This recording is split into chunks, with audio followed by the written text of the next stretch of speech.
All right. Good morning, everybody. Today is Wednesday, February 5th, 2014, and this is Before the First Cup. Stop by and say hi edition with Jules, Zori, and Lady Pitbull on UCY.TV. Good morning, ladies. Good morning. Hi. Hey, was that our other song? Yeah, because I was waiting for the percolator and it didn't perk. I know, me too. I'm like, what? So that must have been the other tune. Well, good. See, our random worked. Yep. There we go. Now you gotta put percolators at the end of both songs. I think I might have to.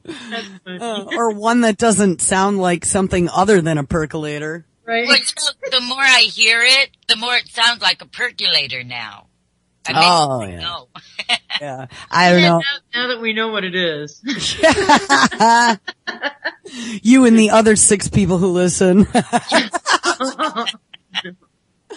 So, hey, Zori, I'm gonna guess probably not you, but I bet you, Lady Pitbull, got snow.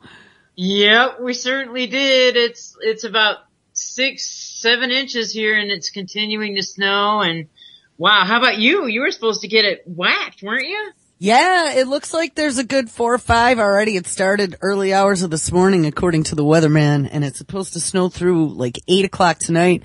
JJ just dropped me a note and said they got pretty hammered and everybody had school canceled, but not here. Wow, not there, huh? No. Wow.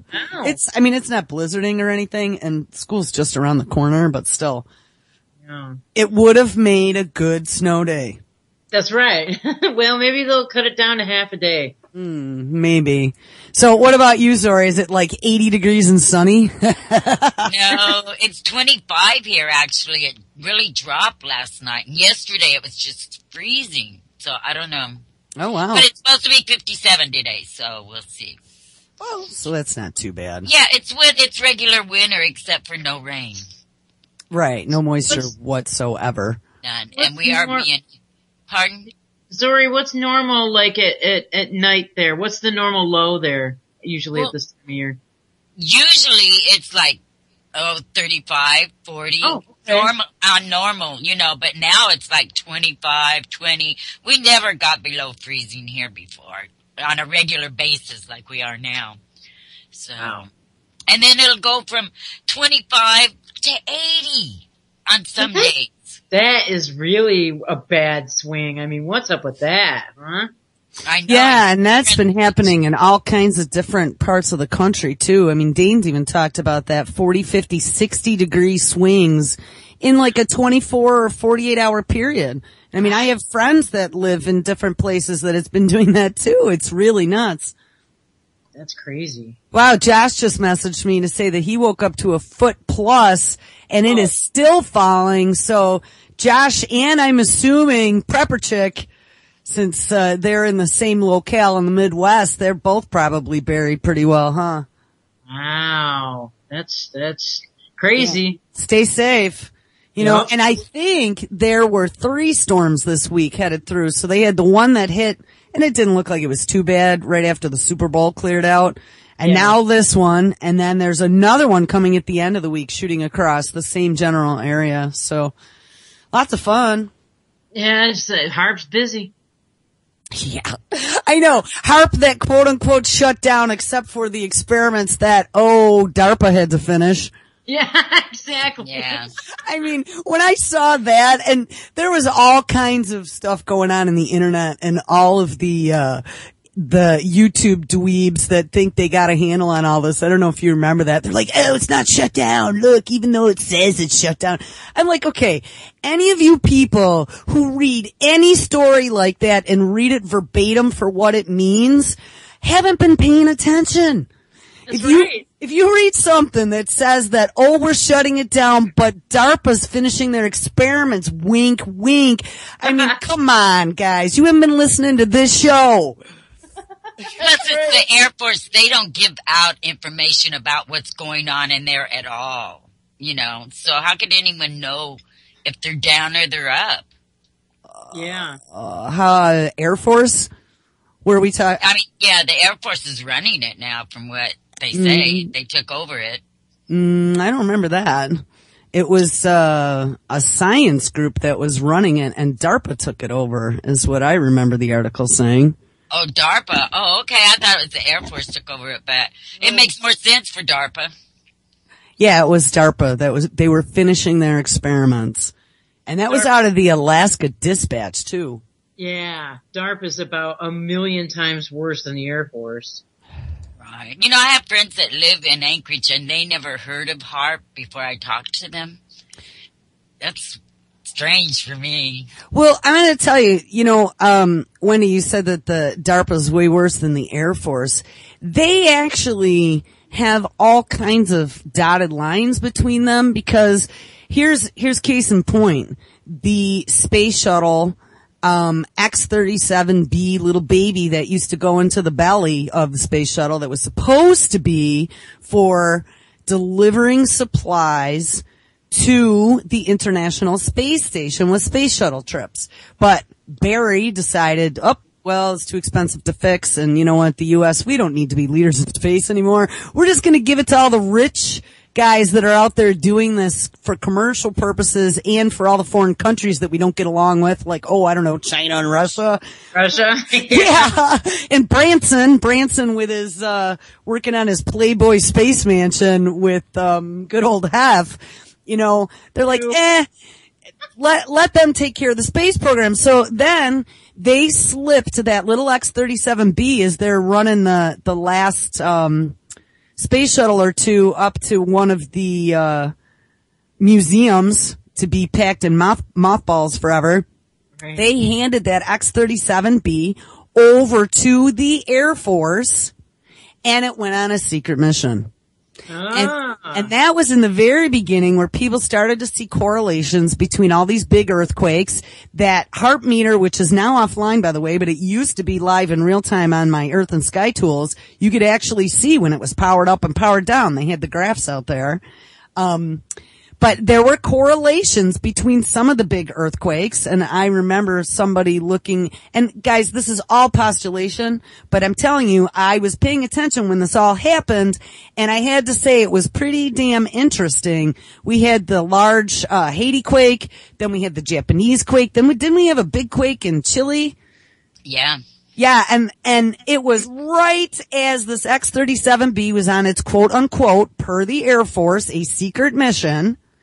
And they was flying right over the top. So people had postulated that maybe they had turned this X-37B into some sort of, mobile antenna that they were doing, experiments with, seeing if they could maybe bounce, signals from their different HARP locations to places on the ground and do directed, the type of stuff they've been talking about, directed energy attacks of some kind. Right. And, like I said, there is absolutely no proof of this, but as it was happening, I was watching it. I actually had, and I still have access to that real-time, satellite mapping tool that is also on, the Earth and Sky tools. I think most of it's on UCY now, but a lot of it is on, Fukushima Facts. And it wasn't only satellites, they actually had the X-37B with its secret mission floating. So you could see it, but they didn't tell you what it was. Shortly thereafter, the X-37B, was given to DARPA, and now DARPA has said that they are giving it to NASA, and I don't exactly remember now what the new mission is going to be, but I think they're all totally interrelated. And, when we saw the NSA and kind of the mutations of what happened in the NSA over the last few years with the surveillance and the cyber command and all of these different military agencies, right? Didn't we have, we had Panetta, we had, who that was the other dude that was in charge? We had Panetta was the DOD, and who had been the CIA guy before, the new dude that's in. I mean, they just all mix up, but I mean, they're playing musical chairs between the DOD, the NSA, the CIA, Hagel, the granddaddy of the drone war, all autonomous vehicles. What do you think that X-37B? I could guarantee you that thing was in the air for a long period of time. There was no person in there. That was an autonomous flight. Right. So I think that was probably some of the first testing, not only of autonomy, in flying machines, but also to mess with this HARP thing. And then right after that, oh, whoops, we're closing down the HARP experiment, and DARPA is going to be here for a little while finishing up what they were working on. Okay. Yeah, they'll finish all right. Was it Chuck Hagel? No. No, okay. Oh, no, Hagel's in there now. Oh, okay, there we go. Hagel's granddaddy of drones, so. Right. Under Bush. Oh, under Bush. Oh, I can't remember. No, he's still there, but I mean, that's where he started. Okay, yep, under Bush, okay. Are they saying they're going to close HARP down permanently, or? Well, yeah. This is what we said in the very beginning of the show. That's what the article said. They were shutting it down. And then it said, but DARPA has to finish its experiments. Wink, wink. So read between the lines. Yeah. We're going to shut ours down while we know that there's a lot more of them in other countries. That doesn't make any sense right there. And there most certainly are. I mean, I've talked about that before, the RFP, which how bizarro is that too? I've tried to find that again, and it appears that China's taken it down, but there was one point where there was an RFP on the Chinese government website looking for all the components for pricing and information on all of the particular components that go into what HARP is. All the antennas and the different, I don't know, it was pretty weird. I didn't believe people that, other countries. In the very beginning, I thought HARP was just a fantasy. Wow. Yeah, it was hard. It's just kind of hard to believe, but. Until I found the tool.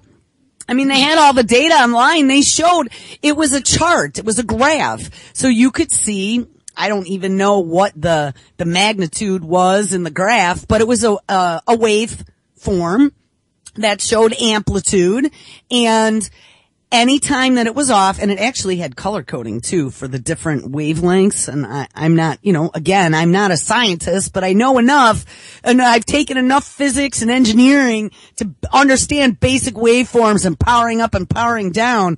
And so you'd look at this thing and it would be flatline, and then it would bring, and you'd see, it would have all the lights for the spectrum, and you'd see this waveform up. This thing was definitely powered up, and it was searchable and everything. And now it is totally 100% offline in conjunction with, quote unquote, them shutting down.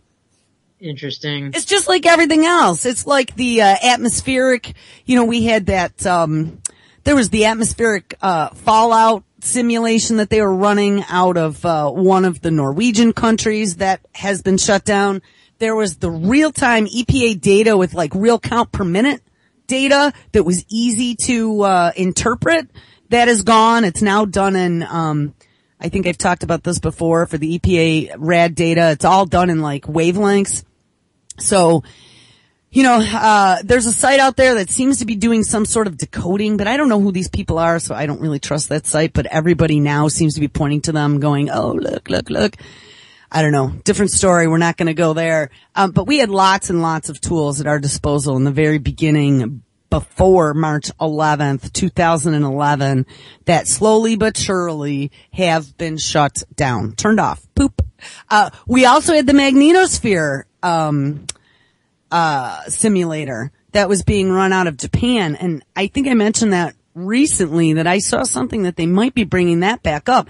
That was the magnetic field around the planet, and you could actually watch it as it would have these almost like convulsions where, we have the positive and the negative poles, and you could see the magnetosphere and the solar winds going around the planet, putting this little protective bubble around us.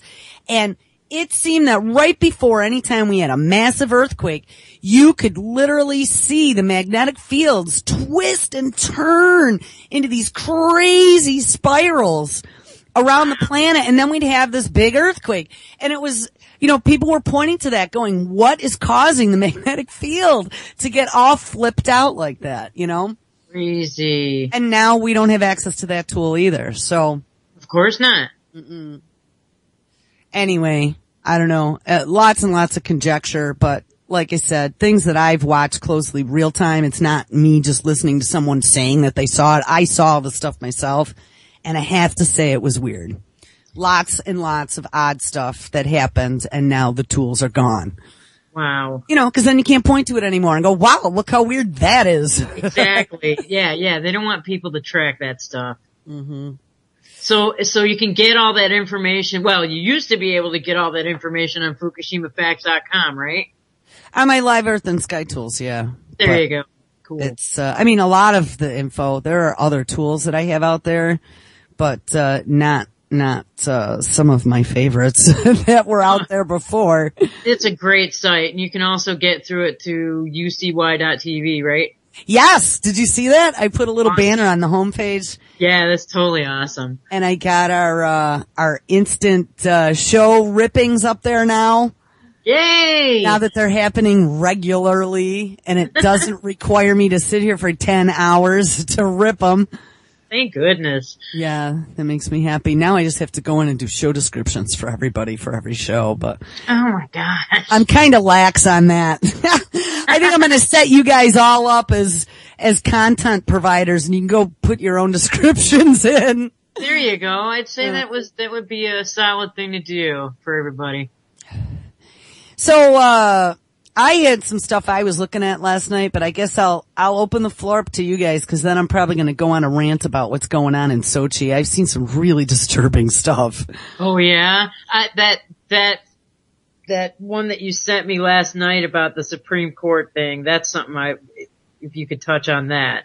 That was super huge. I don't remember. Hold on. Antonin Scalia. What? The Antonin Scalia thing that you sent, you posted last night? I totally don't remember. Oh, okay. You want me to go in and read it then? Or find it. I don't even know what you're talking about, actually. The Supreme Court, well, you dropped this last night, Jules, into the chat room. The Supreme Court will authorize FEMA internment camps again? Oh, yes, okay. Yeah, do you want me to not touch that right now, or what? No, go for it. I don't know. I haven't figured out where that fits yet, but I saw there were a couple big stories which I've now lost in the feed about JP Morgan. There was another big one about HSBC, and this was new stuff I hadn't seen yet. Oh, wow. Wow. Okay, you want me to go? Whatever you want to do, go for it. All right. Let's see. Justice Antonin Scalia predicted today, which was yesterday, that the Supreme Court will once again allow for the use of internment/FEMA camps to be used in America as they were in World War II.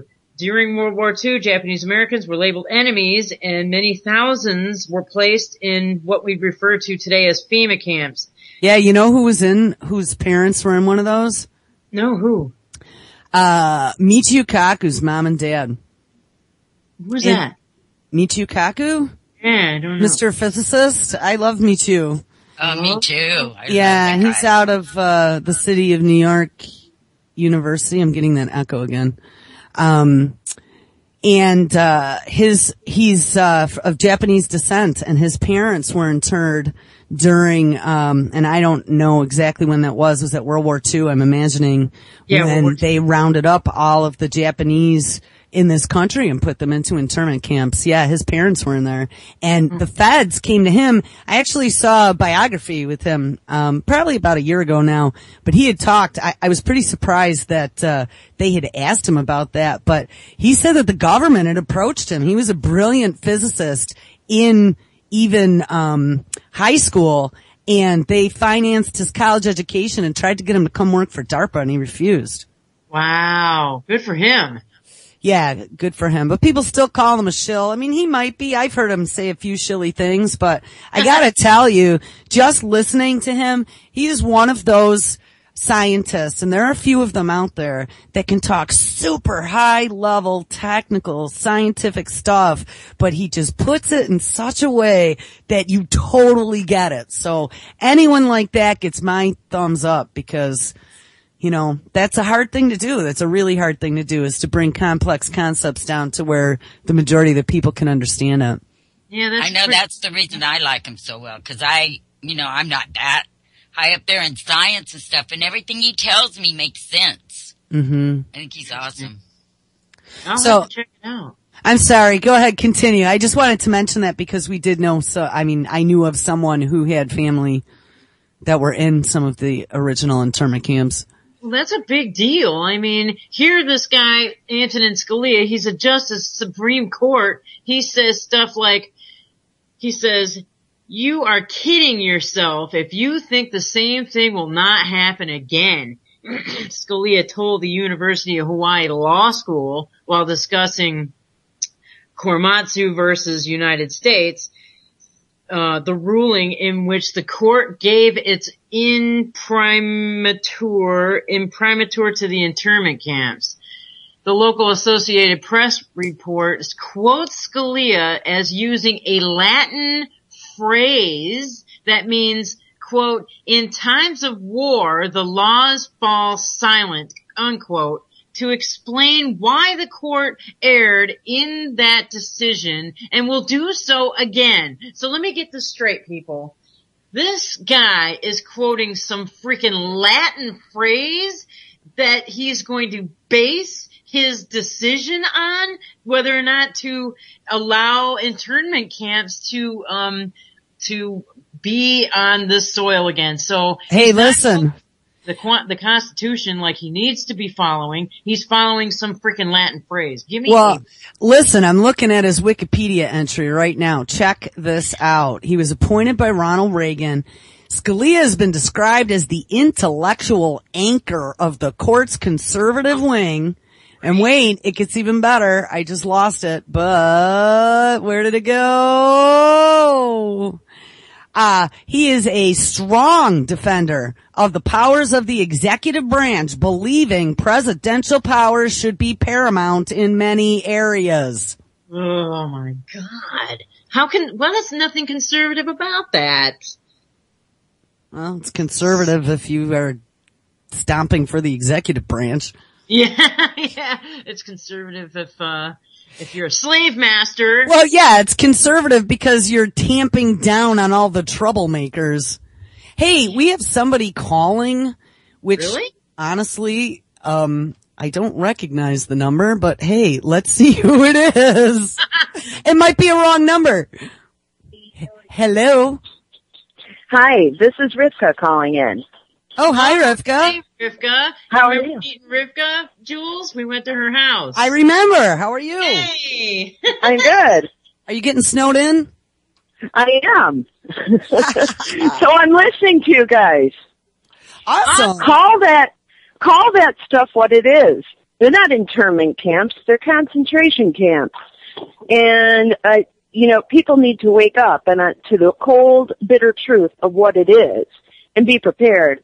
I wouldn't exist if my one family member hadn't survived a concentration camp during World War II. Wow. And, I happen to be Jewish, and I listen to all this gun control crap going on in the country. And I tell you what, Jewish people should be the last people willing to give up their guns. That's true. That is true. Absolutely. Because if they hadn't given up their guns back then, they probably wouldn't have gone to concentration camps, correct? Right on. Well, and not just the Jews, but everybody. The average person. That's the right. average person.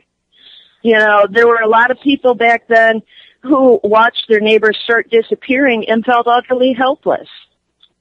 That's right. And if they had not given up their guns prior to that, would have been able to do something about it. That's right. Not anymore, though. We're not helpless anymore. No, we're not. But you know what? We can't candy coat the words that we use. That falls into 1984's Newspeak. Right. We call them internment camps because that's just not as, frightening. Well, you know what? FEMA uses concentration camps. Ask any one of those people who were in Katrina in one of their concentration camps if they wanted to call it an internment camp, or would they refer to it more as a concentration camp?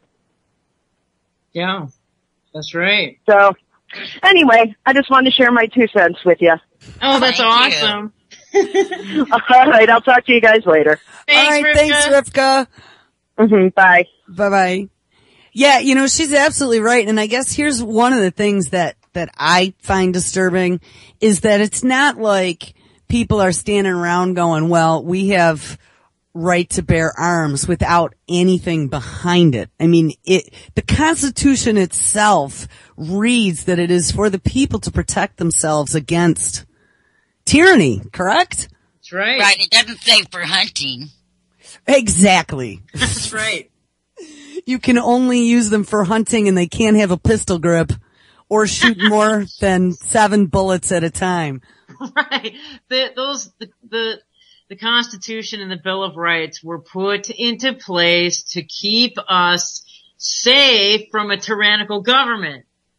Period. I mean, what part does cannot be infringed mean? I mean, didn't these people go to school?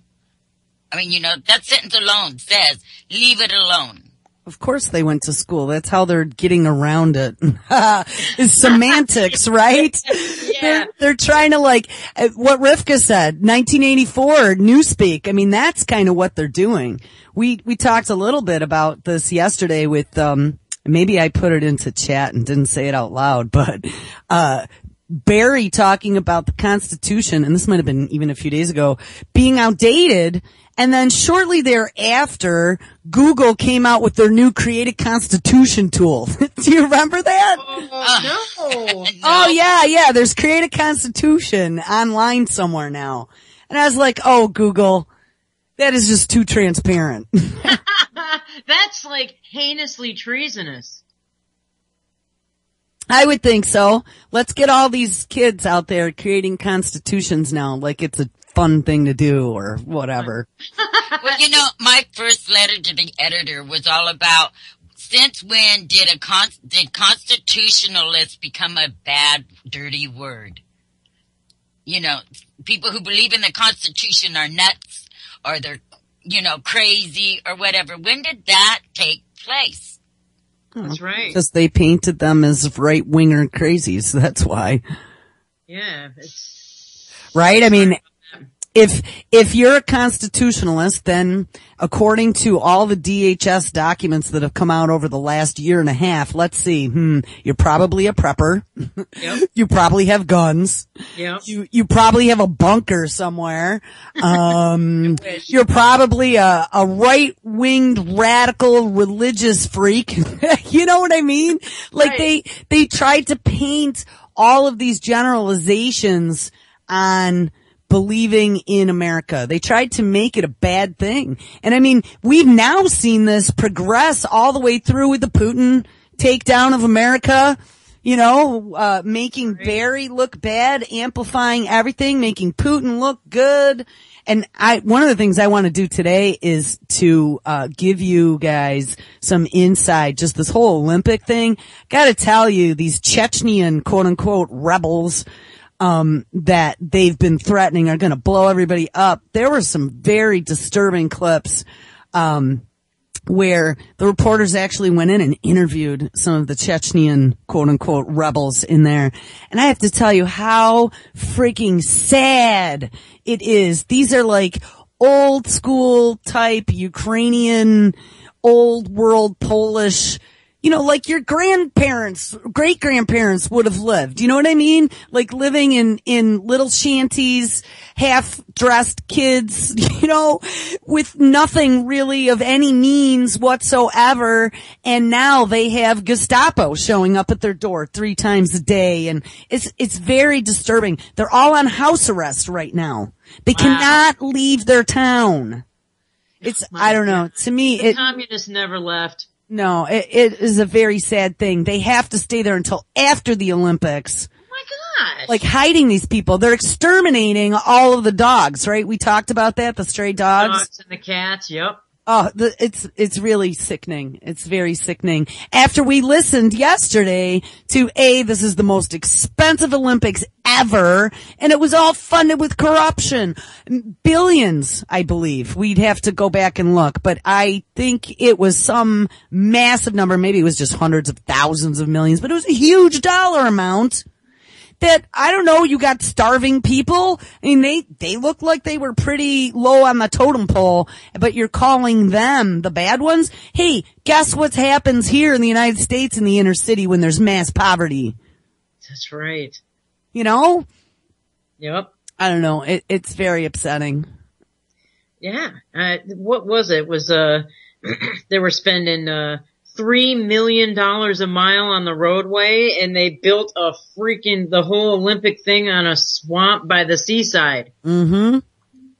Wow. That sounds like a good real estate investment to me. Oh man. I got a bridge for you too. Yeah. There you go. Oh my God. So you want to finish the story that Scalia? Yeah, it's real quick. Let's see. Okay, Scalia continues to say, let's see, let me back up. The local Associated Press reports, quotes, Scalia is using a Latin phrase that means, quote, in times of war, the laws fall silent, unquote, to explain why the court erred in that decision and will do so again. That, quote, that's what was going on. The panic about the war and the invasion of the Pacific and whatnot, unquote, Scalia said. That's what happens. It was wrong, but I would not be surprised to see it happen again in time of war. It's no justification, but it's the reality. Justice Scalia seems to be mistaken. His job as a Supreme Court justice is supposed to be to make sure the executive and the legislative branches are in line with the Constitution. That's correct. What he was doing here is basically opening the door and unofficially telling the already abusive government that the Supreme Court will not overrule any executive decisions to open up the at least 6 camps that exist today and are ready to house any quote-unquote enemy combatants under the NDAA. That's it. Done with that story. So, have you ever read about the civilian internee camps, some of those DHS documents that came out last year or the year before? Yeah. They were really scary. Yeah, they are. I mean, they're laying the groundwork for this to become acceptable. And they're also laying the groundwork so that once martial law has been, declared, then the roundups and door-to-door roundups can start to begin. And that is just, to me, that's the scariest part about it. No one's gonna load me on a bus. Let me tell you that right now. Well, look at those 10 executive orders that they put in, rounded all of them up into one so they could all be put out there at once, where they can separate families. They can take your home, your car, your bank book, everything in those 10 executive orders. Yep. Yeah, and they won't be declaring martial law. They'll be declaring a national emergency is what will set those off. Well, that's what Scalia just said in that article that she read. Yep. Mm-hmm. Right. And, here's the thing. Those documents about the civilian internee camp, and I remember Madison actually, was the one who broke that story because we had, oh my God, there were over 50 or 80,000 hits on that little news nugget that he did about it. And that was before InfoWars got it. Ha! That was off of publicintelligence.net. That was a FOIA document that was, procured. And that was an official DHS document, guys. I read the whole thing. It actually outlined the color of the jumpsuits. It outlined where your, I don't remember what they called it. Your CI, your civilian internee number would be printed, and it was like the lower left-hand side of the shirt that you were wearing, and they were going to be in burnt orange. It was a pretty messed up document, and it was for real. That was not some fantasy Alex Jones thing that he came up with. Yeah, that's hardcore documents. It was. That's why it's so damn scary, is because to even entertain that thought in this country is just abhorrent. Yeah, and you know who else was in an internee camp, by the way? Here, I can't find the Meet You interview, but I did find the George Takei interview. George Takei and his family were put into an internee camp as well. Yeah, I know who he is. Well, yeah, Takei. Yeah, that's right. Mr. Sulu, and he's still around, actually. I subscribe to his Facebook page, and some days he posts some pretty crazy stuff. That's funny. Him and Pee Wee Herman. My two favorite subscriptions on Facebook. Pee Wee Herman. Yeah, actually one of Pee Wee's recent posts was the selfie shirt. And you can order yourself a selfie shirt and then upload a selfie and they'll print you a shirt with your picture all over it. Like in a collage. That's almost as bad as Steve-O from Jackass getting a tattoo of his own face across his entire back. Well, there you go. You know, I was on with Dinah last night, and it just seems to be this recurring theme talking about, you know, how society has created a whole society of narcissists. I mean, talk about narcissists having a whole shirt of selfies made, or your face tattooed on your back. Dude, I mean, people just don't care about anyone else but themselves, and I'm totally sick of that mindset. Sick of it. Well, it's been bred into us. Absolutely. It's sick. Well, here, I'm gonna play a little clip here. This is Takei talking about, going to the internee camps, and if you can even believe it, he went to one in Arkansas. Oh, Sulu, Mr. Sulu. Mr. Sulu, yeah. Now, Michiu was not in one. His parents were. I don't remember where he was put while his parents were in there, but I think he was in Southern California. The parents were in Southern California in an internment camp. But here, I don't think I've heard this, but I would like to. Center for the Arkansas History and Culture. This is from interview with George Takei on his family's internment during World War II. Forced to leave home, members of the Takei family must abandon or sell their belongings. Well, my father was a bibliophile, and he didn't want to lose his books. So he put his books in storage. His collection was the most valuable thing. And the car was relatively new, and he didn't want to abandon that. We would have had to abandon everything. We were living in a rented house, but the furniture was bought and the car was bought. The appliances were all bought. And my father wanted to get some value out of the car. He got $5, but everything else had to be abandoned.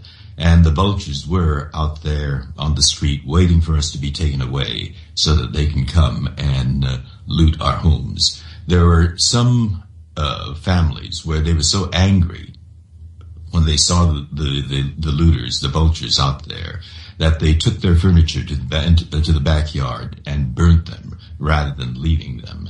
My father, however, did not want to lose his books, so that was put in storage. And throughout the years of our internment, he kept up the payment on the books.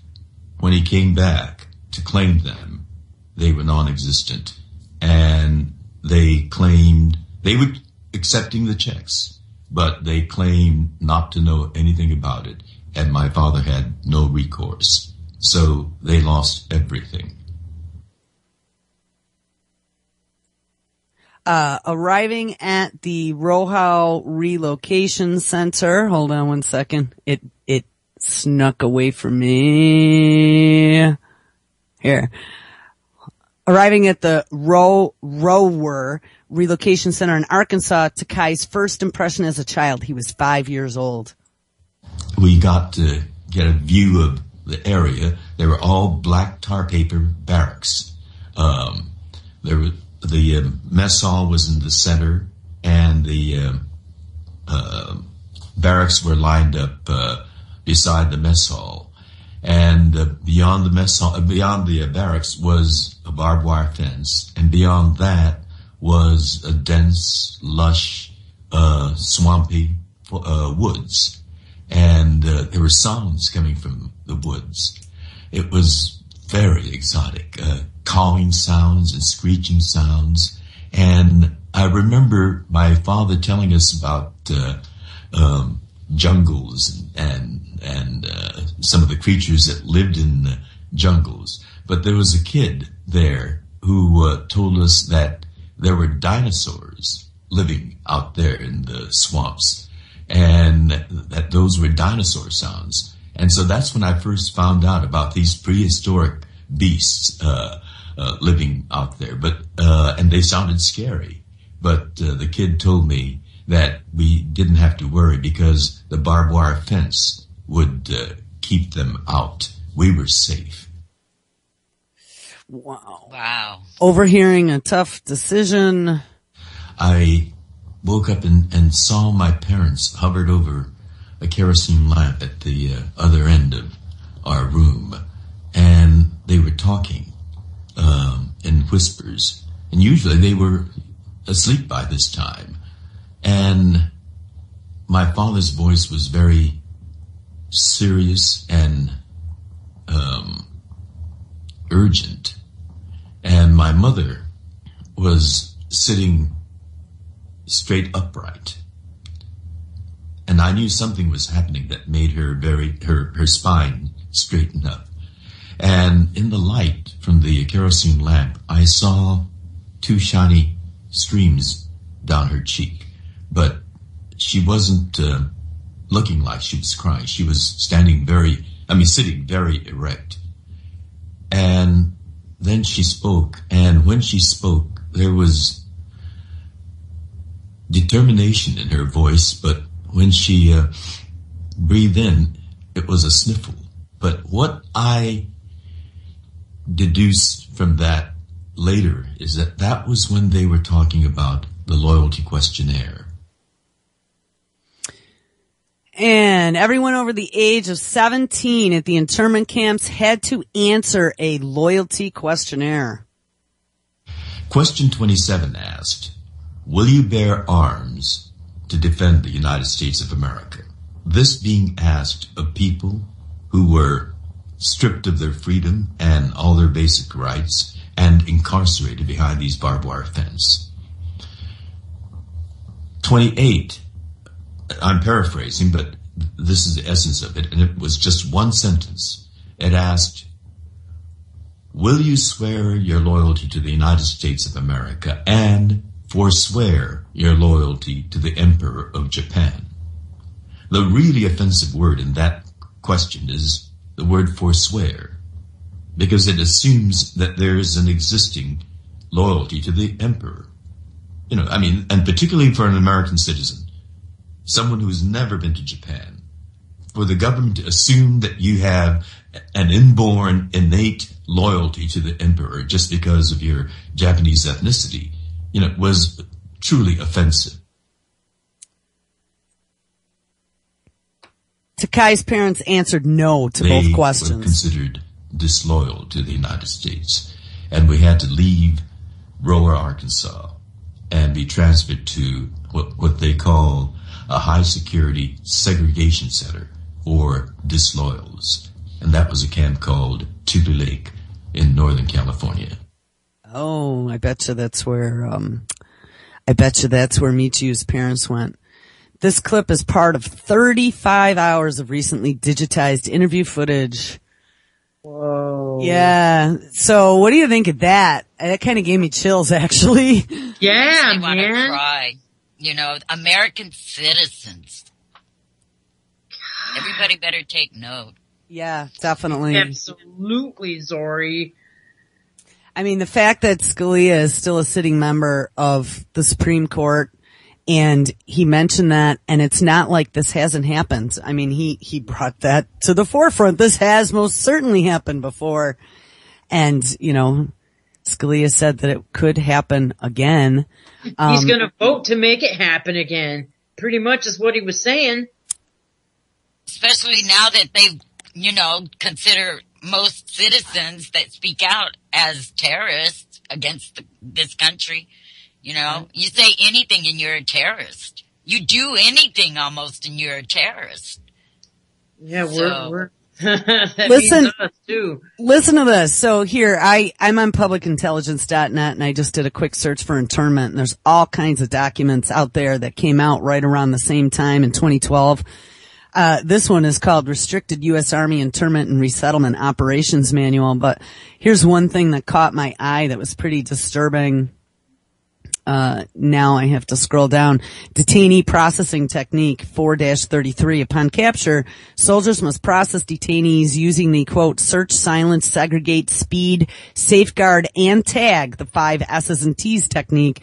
This technique provides a structure to guide soldiers in conducting detainee operations until they transfer custody of the detainees to another authority or location.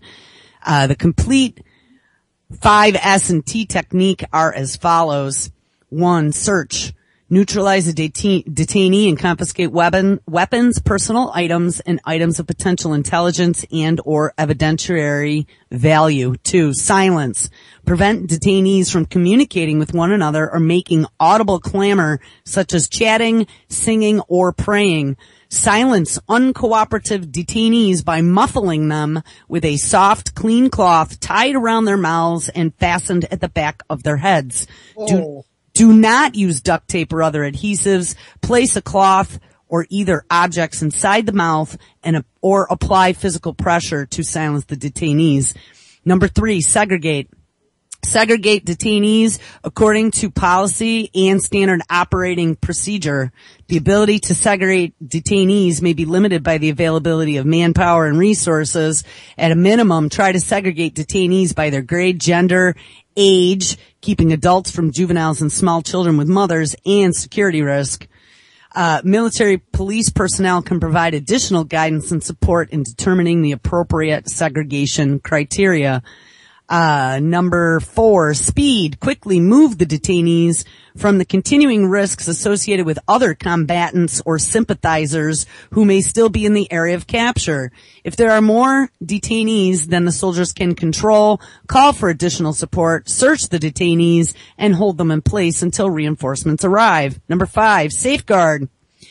Protect detainees and ensure the custody and integrity of all confiscated items. Soldiers must safeguard detainees from combat risk, harm caused by other detainees, and improper treatment or care. Report all injuries. Correct and report violations of military policy that occur while safeguarding detainees. Acts and or omissions that constitute inhumane treatment are violations of laws of war and as such must be corrected immediately. Simply reporting violation is insufficient. If violation is ongoing, a soldier has the obligation to stop the violation and report it. And then the last one is tag. Ensure that each detainee is tagged using a DD Form 2745. Confiscated equipment, personal items, and evidence will be linked to the detainee using the DD Form 2745 number. When a DA Form 4137 is used to document confiscated items, it will be linked to the detainee by annotating the DD Form 2745 control number on the form. And I mean, it goes on and on and on and on. There are diagrams of the different types of enclosures they're planning on using. And as a matter of fact, they look very, very similar to the images I dropped into chat of the detainee, locations during the World War II for the Japanese. They look just like barracks. Yeah, and you know, the post office in the executive orders is to, register every man, woman, and child also. What was that? I missed that. The post office, they're going to be in charge of registering every man, woman, and child as where you are, where you live, and all in the executive or in the first 10 executive orders. That, like the census, they know right where you live. They were using GPS to, categorize everybody. Well, I mean, the post office knows where you live because they deliver your mail. Yeah. Right? Mm-hmm. I mean, we talked about that in regards to Amazon and their drones, which honestly, guys, if you want to know my future vision, and I think we talked about this the day that those Amazon drone videos came out, they're going to be the enforcers. Think about it. Yeah, the Amazon drones, the ones that all have your address and know where you live. Exactly. Yeah. That can easily show up at your doorstep in 10 minutes. And keep you there until enforcement's come. One of the first things that you read about that thing was they're supposed to, if somebody doesn't shut up, they can apply physical quote unquote pressure. But what that really means is pain compliance. And if you remember that Justice Alito back in the Bush days, he said, it's not torture, it's pressure. It's not really torture with all the Abu Ghraib stuff. It's really just pressure. And Justice Alito is Japanese, by the way. So, I don't know. He didn't learn very much, apparently, being in this country as a Japanese citizen. Here, agencies concerned with internment and resettlement. And I'm wondering, now listening to Takai's story, I wonder if the resettlement has something to do with the two questions. Will you defend the United States?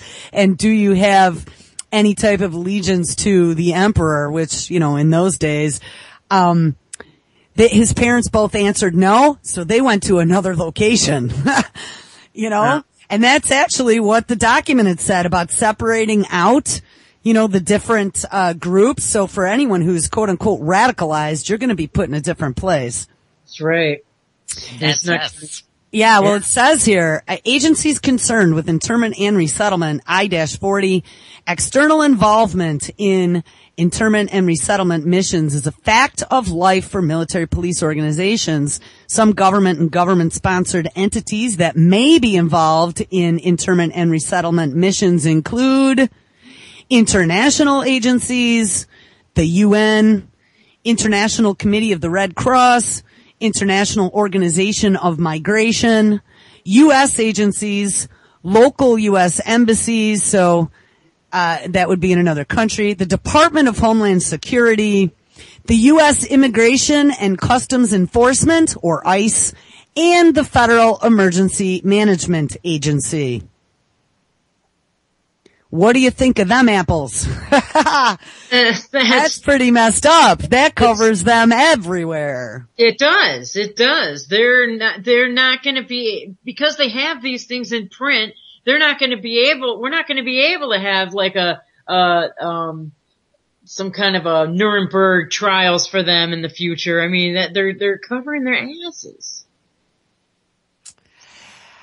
Civilian, this is support to civil support operations. Now, read this again. Support to civil support operations.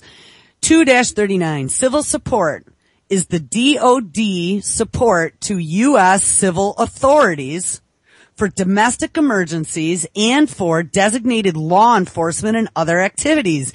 Did that just say that's the military helping the local police? Yep. Is that what I just read there?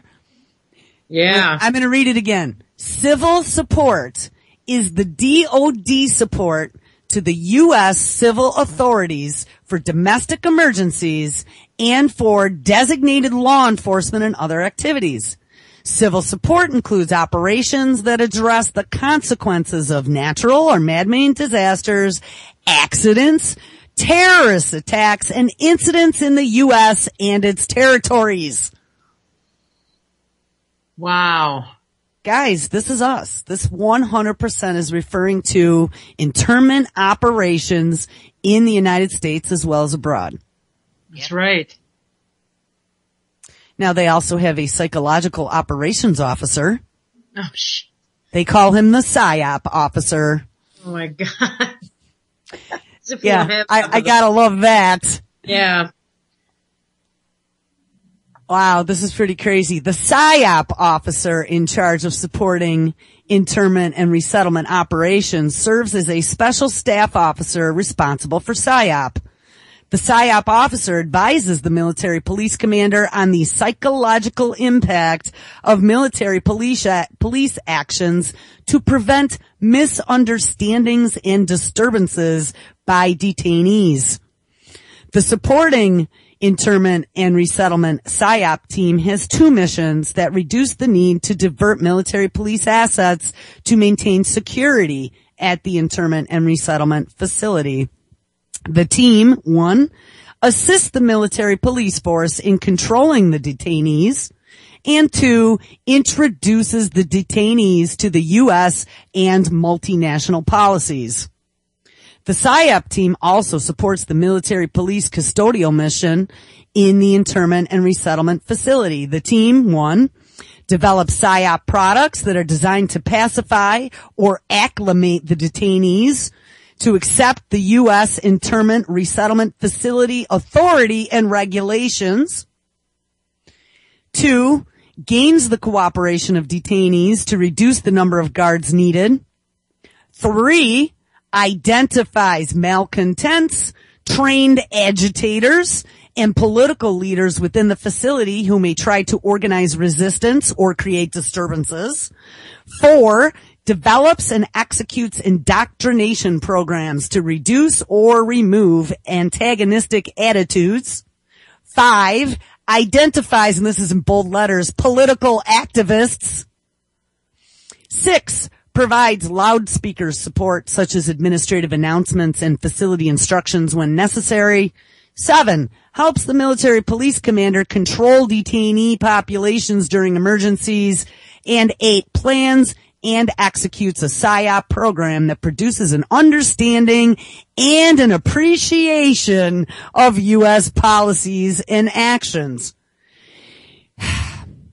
You know, is this really talking about using psychology to manipulate us to decide that we really like it there? Ah, right.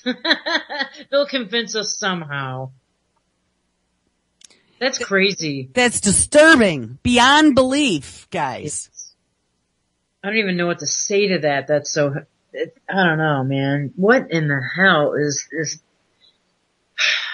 you know what, George Orwell or the facsimile thereof, the real guy said, no, actually it was, Aldous Huxley that says, eventually people will learn to love their enslavement. And that fits that perfectly, that statement. It sure does. And they'll do it by drugs or whatever means necessary. I don't know. We're in trouble, and people just aren't aware of this stuff. Listen to this. Oh no. Yeah, the internees apparently are protected persons. Civilian internees, and they call it CI for short. A civilian internee is a civilian who is interned during armed conflict, occupation, or other military operation for security reasons, for protection, or because he or she has committed an offense against the detaining power. CIs, unless they have committed acts for which they are considered unlawful combatants, which now that term is all over the NDAA, is it not? Yes, talking about the civilian combatants. That's right. Generally qualify for protected status according to the Geneva Convention, which also establishes procedures that must be observed when depriving such civilians of their liberty. Civilian internees are to be accommodated separately from EPWs, which I would assume is some sort of prisoner of war. And persons deprived of liberty for any other reason. So civilian internees are actually kept separately from, I guess, the insurgents. Right. In other words, the sheep are going to be kept separately from the wolves. Well, the sheep will be kept separately from the political activists. Right. Yeah, that's what I meant. Who open their mouths and now have a soft cloth tied in their gullet. My God. Dude, this is just, And the thing is when this stuff happens, it's gonna happen so damn fast because everything's already in place. People have no idea this stuff's already in place. It is. It definitely is in place. All of the switches just need to be flipped. That's it. It's as simple as that too, and they know it. Listen to this. Note, if the protected persons are detained as spies or saboteurs or are suspected of or engaged in activities hostile to the security of the state or occupying power, they may be interned or imprisoned. In such cases, they retain their status as a protected person and they are granted the full rights and privileges of the protected persons. Oh, how nice is that? That's nice. So you could be dragged away in handcuffs or zip ties, and you could be saying, I'm a protected person, but then they'll stuff the cloth in your mouth. And, and you know, you can be detained indefinitely. This, yeah. I mean, the indefinite detention provision. Absolutely. The one that Obama said he'd never use, but you know what? We're just going to put a sticky note on that, but we still put it into the document. That's right, a sticky note. Yeah. He literally put like a freaking yellow sticky and said, I'm not using this, but we're going to leave it in there. Yeah, for the next guy to use. Exactly. I'm going to read one more piece of this, and then I'm going to hop out of here because this is making me kind of angry. This one is titled Dislocated Civilians, 1-19. The term dislocated civilian is a broad term that includes a displaced person, an evacuee, an expellee, an internally displaced person, a migrant, a refugee, or a stateless person. Now, let's pause. We have already heard about people having their citizenship removed, their passports taken away. I believe, Zora, you may have read the story a while ago for not paying taxes. Do you remember that? They weren't even going to let them leave the country. Yep. Yeah. That's called a stateless person. Yeah. Someone who doesn't have a passport. Someone who doesn't have the ability to leave or go or claim. I mean, you don't have, I mean, go to your consulate. I actually know someone that this just happened to recently. Their consulate will not renew their passport and they are not a citizen here. And now they don't even know if they're a citizen there. They are a stateless person. They have no upper level government that they can go to plead any case. That's horrible. Another thing that I'm thinking while I'm listening to all of this, as I'm reading it, is what's happening in South Africa right now. Oh, look there's an occupying party. There's all of these conflicts going on. And so let's take these people to a safety zone. And I've watched videos where these entire townships have been corralled into the airport. And I mean, an airport is just a little shanty building that is surrounded by, George Takei said it, barbed wire to keep them safe because there were dinosaurs in the woods, right? Yeah. My God. It just makes me like start to get sweaty palms. Yeah. Well, you know, I mean, I just dropped, that clip, but in front of a committee, I forget which one, but, General John Yoo was questioned on if Bush did approve of torturing children in front of their parents. The man squirms, and you gotta hear, I mean, he does everything to go around the question. He will not answer it. It is a really, slap in the face is how far our government will go. Yes, thank you for digging that up, Zori. I was trying to find that. That was not the person that I said it was. It wasn't whoever the hell I said it was. John Yoo. Yeah, it was John Yoo. John Yoo, and he's Japanese. And torturing children in front of their parents. And this is in front of a committee. No, thank you for correcting me on that. That's awesome. Thank you. Mm-hmm. But that clip says a lot. Should I play it? Yeah, I think so.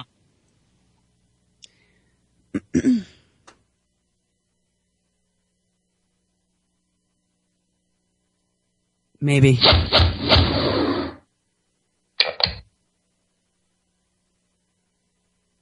Do they talk? Here we go. Mr. Addington, Mr. Yoo, Professor Yoo is quoted as saying that under certain circumstances it would be proper and legal to torture a detainee's child to get necessary information. Do you agree with that? I don't agree or disagree with it, Mr. Chairman. I don't plan to address it. You're seeking a legal opinion, and as we told you in Exhibit 4, I'm not here to render legal advice to your committee. You do have attorneys of your own to give you legal advice. I'm going to stop that for a second. He was the chief of staff, the guy who was just speaking, the chief of staff to Dick Cheney. Yep. All right, continue. What? He just said he wouldn't give me an opinion. Professor, you appreciate your appearance here today. During a public debate, it was reported you were asked if the president could order that a suspect's child be tortured in gruesome fashion, and you responded that, I think it depends on why the president thinks he needs to do that. Is that accurate? Mr. Chairman, I don't believe it's accurate because it took what I said out of context. The quote stopped right before I continued to explain a number of things, which I appreciate the opportunity to do.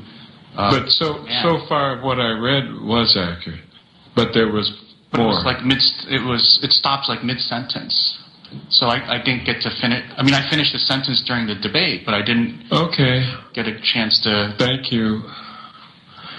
Is there anything, Professor Yu, that the president could not order to be done to a suspect if he believed it necessary for national defense? Well, Mr. Chairman, I think that goes back to the quote you just read, because... No, I'm just asking you the question. Maybe it does or doesn't, but what do you think? I think it's the same question that I was asked. Well, what's the answer? First, can I make clear I'm not talking about... You don't have to make anything clear. Just answer the question, counsel. I just want to make sure I'm not saying anything. You don't have to worry about not saying... Just answer the question. Okay. My thinking right now... Yes, right now. Okay. My thinking right now... This moment. Yes. This moment, Mr. Chairman, is that, first, the question you're posing... What is the answer? Mr. Chairman, I'm not trying to make you... I get it. Okay. Let me answer I will answer the question. No, you're wasting my time. Look, counsel, we've all practiced law. Hold it. Could the president order a suspect buried alive? Mr. Chairman, I don't think that I have ever... I'm asking you that. Given the advice that the president could bury somebody alive. I didn't ask you if you ever gave him advice. I asked you, do you think the president could order a suspect buried alive? Mr. Chairman, my view right now is that I don't think a president would, no American president would ever have to order that or feel it necessary to order that. I think we understand the games that are being played. Are you saying that the law states it's not how the person that's being tortured is receiving the treatment, but how the intent of the person who's torturing? So if I want to take somebody's fingernails out, if I think it's for the good of the country, that's not torture? If I want to cut somebody's appendage off, it's okay as long as I think it's important for the country? Sir, the memo does not say that. The memo quotes federal cases that cite this as one amongst many factors that courts consider when they try to determine what shocks. Let me ask you this. Is there anything you think that the president cannot order in the terms of interrogation of these prisoners in a state of war? So, sir, you're asking my opinion now, not what we addressed in the opinions. Right now. What's your opinion now? The opinions in 2002 and 2003 do not address that question. What's your opinion now? Sir, because they were not at the time. What is your opinion now? Sir, let me finish. I'm just trying to finish the question, my answer, sir. No, you're trying to stretch out 5 minutes. No, I'm not. I have no idea what time. You guys are great on beat the clock. Those questions are not addressed in those memos. They were not before us. Today, I would say there's a number of things the president, I don't think any American president would order in order to protect the national security, and I think one of those things is the torture of detainees. I do not believe, and I've said so many times, that the president, I don't think the president, or I say should ever... Without objection, the Yes, sir. Thank you. Mr. Yu, this is the second time today, or the third, that you've said that you don't believe an American president would order certain heinous acts. Would you answer the question, not would he order it, but could he order it under the law, in your opinion? Yeah, that's your question, is whether No, the question is not would an American president order such terrible things, but could he legally do so? I mean, sir, I think it's not fair to ask that question without any kind of facts, any kind of. I mean, you're asking me to state some kind of. So in other words, there is nothing conceivable. No, sir, I'm not saying. No. Let me finish the question because you don't know what I'm going to ask. There is nothing conceivable that to which you could answer no. An American president could not order that without knowing facts and context? Sir, I told you I don't agree with that because you were trying to put words in my mouth about attempting to get me to answer some broad question covering all circumstances, and I can't do that. That is so disturbing because all that dude had to say was yes or no. Yeah, Right. that's it. A simple no would have sufficed. Right. So what And that tells me is the answer was yes. Yeah. I mean, Yeah. it's like, well, there's no context and, well, no. Can a president order torturing? I mean, that's, all he had to say was no, absolutely not. Under Geneva Convention, civilians are protected. Freaking So dancing. doesn't that make you wonder, were they torturing children in front of their parents? And, Sure. there was another one, it even went, it was even mentioned sexual torture in front of parents. And Oh, they yeah. still would not answer. That was one of the scariest videos I think I've ever watched. What's in this, our conference. what's the second thing you dropped me? Is that part 2 of It was the this? second part. Yeah, it went on, and he still never, ever answered it. Should we listen to it? I mean, I was kind of enjoying watching him wiggle. Yeah. But it was very disturbing because all he had to say was no, and he didn't. Right. It just, oh my God. And he kept acting like the dancing monkey he is. Yeah, do you know, this was from 2008, June of 2008. That's when the video was uploaded. It says on June 26th of 2008, John Yoo and David Addington, 2 leading architects of the Bush administration's policies on torture, testified before the House Judiciary Committee. Even seemingly simple questions yield evasive answers. That was the description. I probably should have read that first. But yeah, here, let's listen to part 2. If it's the same dude squirming. Yeah. Yeah, all right, here we go.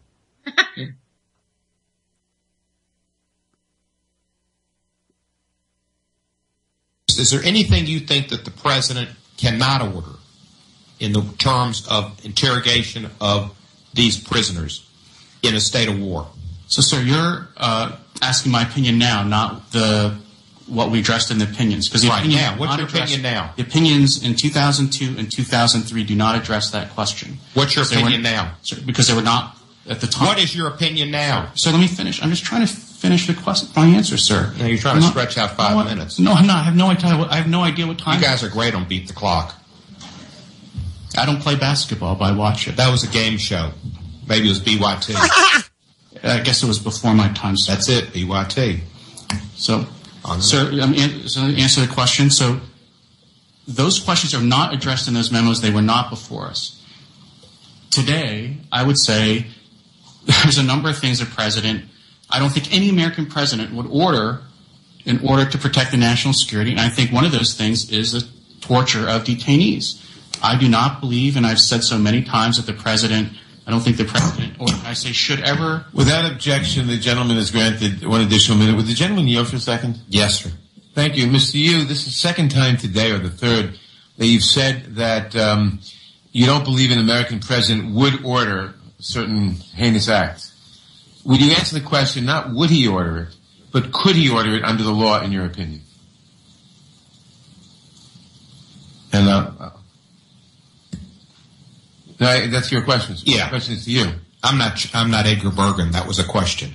Yeah, that's your question, is whether No, the question is not would an American president order such terrible things, but could he legally do so? I mean, sir, I think it's not fair to ask that question without any kind of facts, any kind of. I mean, you're asking me to state some kind of. So in other words, there is nothing conceivable. No, sir, I'm not saying. No. Let me finish the question because you don't know what I'm going to ask. There is nothing conceivable that to which you could answer no, an American president could not order that without knowing facts and context? Sir, I told you I don't agree with that because you were trying to put words in my mouth about attempting to get me to answer some broad question covering all circumstances, and I can't do that. I don't agree with the way you're characterizing my answer. You know what, so that was twice we heard that, but that was just even more shocking because the judge that was asking him the question, I mean, it was pretty plain, simple wording, and I don't remember his name, the guy that was responding, Wu, he sat there dumbfounded, like literally dumbfounded, looking at the judge, just staring at him like he didn't know what to say, and all he had to say was no. No, right. Wow. And he never did answer the question, ever. He says, you're mischaracterizing me. Oh my God. That was in the simplest form ever. And all he had to say was no. So you know what, it's a yes answer. Yeah. Absolutely. Yeah, that really, really, really. So that was in 2008. So what is, his name is Yu. What is John Yu doing now? Has he been shuffled into another department somewhere? Well, I'm sure. And then let's find out.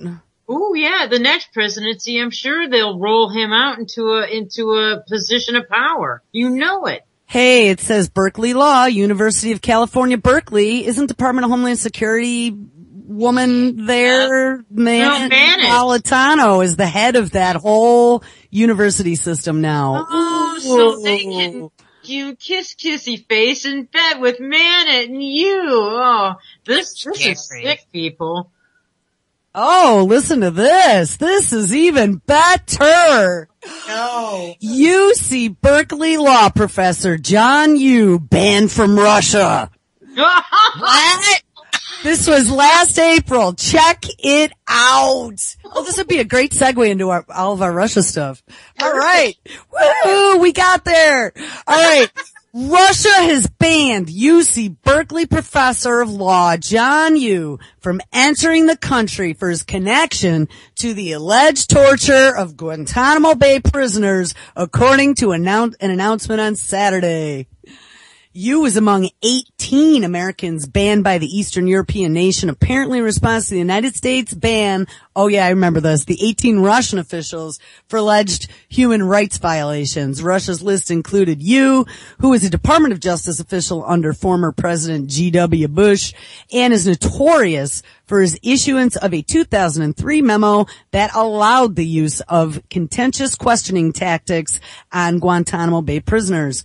Quote, my conservative friends are intensely jealous that I was honored by the Russian government over the weekend, Yu said in a statement. Oh, Kurt Wechsler, a member of the organization The World Can't Wait and editor of the blog Fire John Yu, pointed out what he sees as the hypocrisy of an American ban on war criminals from other countries while UC Berkeley allows Yu to teach at its law school. Wechsler said he views Yu as a war criminal, and I would agree with that, honestly. Yes. If he was the one that gave the go-ahead, that gave the legal backing to what they were doing, then I would say absolutely, he deserves to be on the same stage with those guys.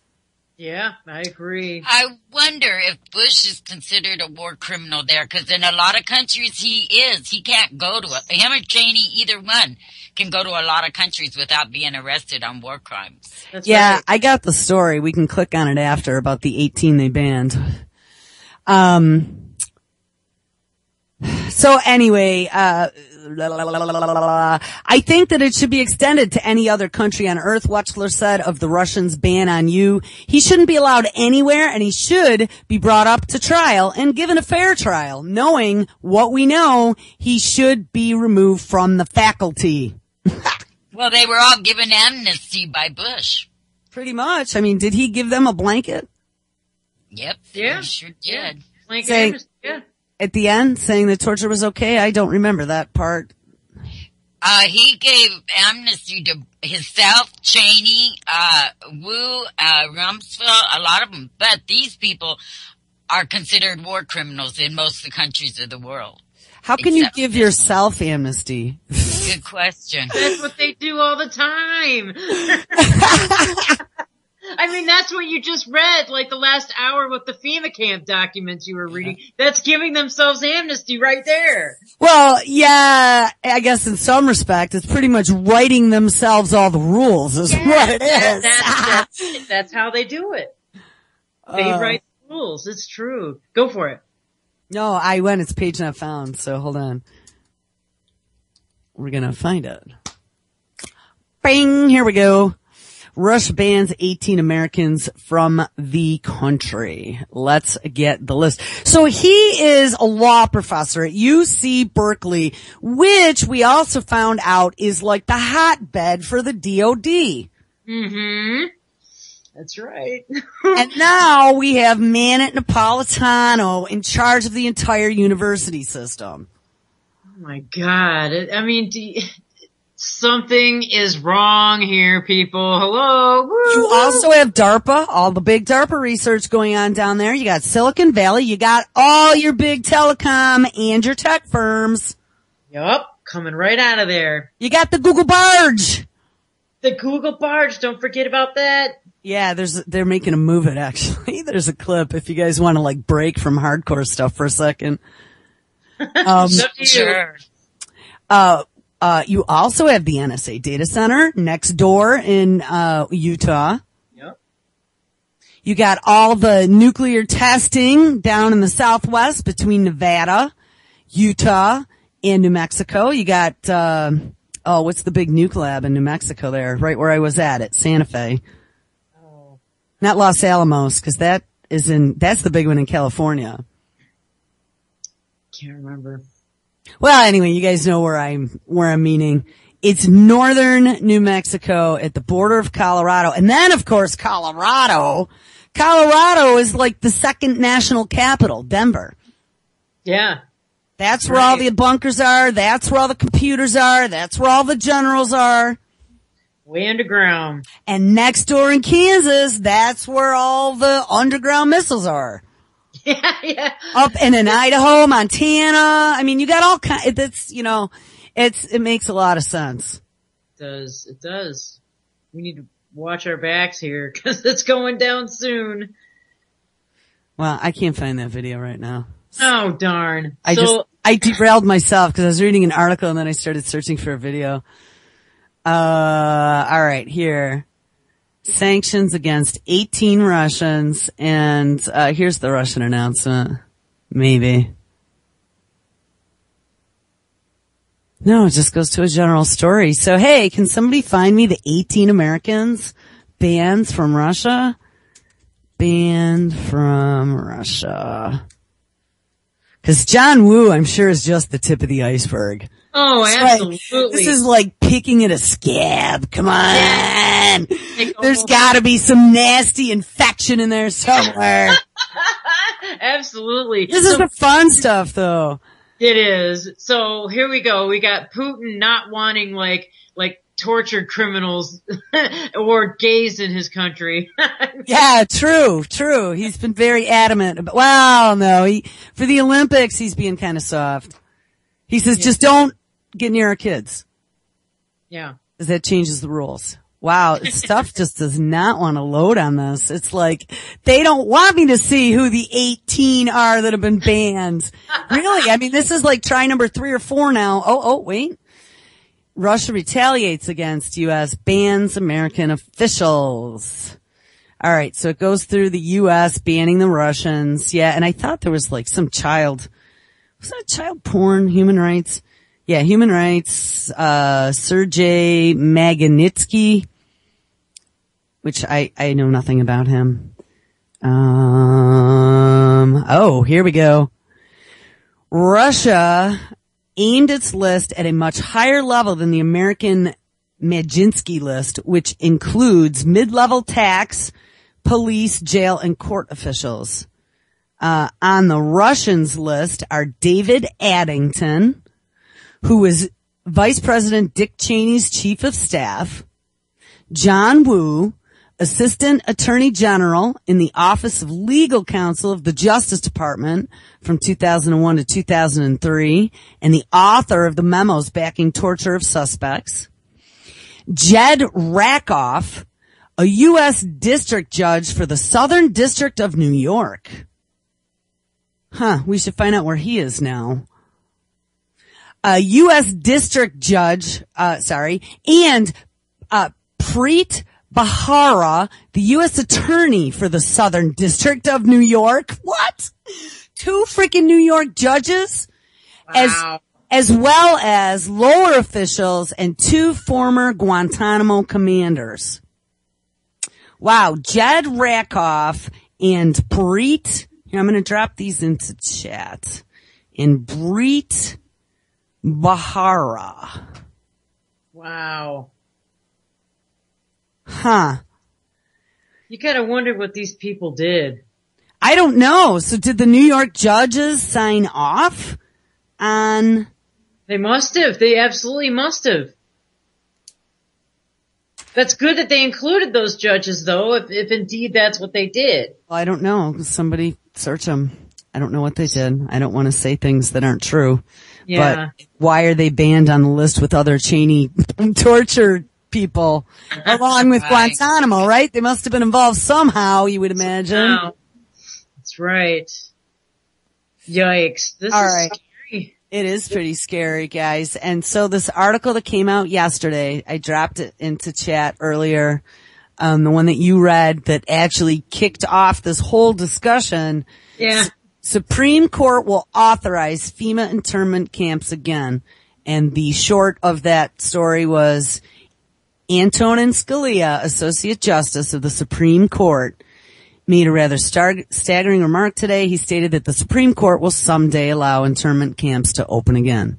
So looking at historically in the United States, it not only appears that there are current manuals that have been produced to give every alphabet agency the standard operating procedures, and I mean down to the toothpaste you're going to use, literally, as well as a historical perspective as to how it's already happened in this country, and now some of the testimony that's been given by upper level officials in our so-called Justice Department that is headed by who? Bracket. Criminal, unbracket, wait, we need finger symbols for this. Yeah. Criminal Attorney General Eric Holder! Ooh. Hey, actually, I do have to share a meme that one of our new hosts posted the other day on her Facebook page, and I have to say, I laughed my ass off, and I actually shared it. And I usually don't share too many memes, at least on the UCY page. Oh, look, nothing loads. Oh, come on. Hold on. They're messing with you again. Or something. I just said the magic name. Yep, you did. I said the magic name. We should All get right. into the Russia Sochi thing anyway, huh? Yeah, we should. Anyway, it was this. Oh, come on. Damn it. Seriously, like we were just listening to videos a few minutes ago. You know, I'll tell you though something else that was oddbally when I got up this morning. I usually hit my phone quick just to make sure the world's not burning down. A. Priority, right? The world is not burning down. A. And B, the network is still up and someone hasn't sent me an oh my God, we have dead air. And you know, my eyes are still half open and I reach up, I grab my phone. I look at it. I have no messages. I have nothing. I'm like, wow, that's pretty damn awesome. And then I look at the upper bar. I have no signal. There's no cell signal. I have wireless. Upstairs, but I have no cell signal. Weird, huh? That's odd. I mean, there were a couple M flares. I saw there were like 5 smaller ones a few days ago, but I don't remember them saying that there was any type of major solar storm to where in my house all of a sudden I'd have no signal. Wow. You know what I'm saying? Like that was a little Yeah. weird. That was a little odd, but It's, Bali. Oddbally, yes. that term's hilarious. Oddbally is the norm now these days. That's right. Oddbally has to go up in the Urban Dictionary, I think. It does, man. Coined by Jules. Coined by UCY.tv and link back to the website. Oddbally bitches. Oddbally bitches, yeah! You can actually link to the show page. We'll go down in history as the Oddbally bitches. Yeah, you know those girls that did that show on that I weird stand proud as an oddbally. We should get t-shirts made. Yeah. Oddbally bitches. Oh my God. I like it. Or rename the show. You don't want to do We'll that. just relaunch it. That's cool. I'm gonna have a t-shirt made. We'd probably boost our listenership. New show on UCY.tv. And then put in parentheses, just kidding. Just kidding. And then we could start calling it like the Oddbally Bitches Before the First Cup edition. There you go. Cause then we could do the Oddbally Bitches after the last cup edition. That's right. Well, isn't Yeah, that or the first hour before the first cup, second hour, oddbally bitches. Yeah. Oddbally caffeinated bitches. Okay. Speaking of after the last cup though, hey, I have an announcement to make. An announcement. Actually, this is a pretty good announcement. So I'd asked a few people in chat if they would be interested in getting a show on UCY about, the JFK assassination, because we had somebody who is a very, very lifetime researcher of JFK. In 2.5 hours of discussion, I discovered that and many more things. One of the other things I discovered is that he's been a resource on many of the JFK documentaries that have been out there. And he told me a story about in 1988, Mr. Bill Cooper actually sent him a VHS tape of Cooper on video giving his JFK breakout of what he thought happened and asking for his opinion. Wow. So tell me if that is not kick ass. Yeah, it is.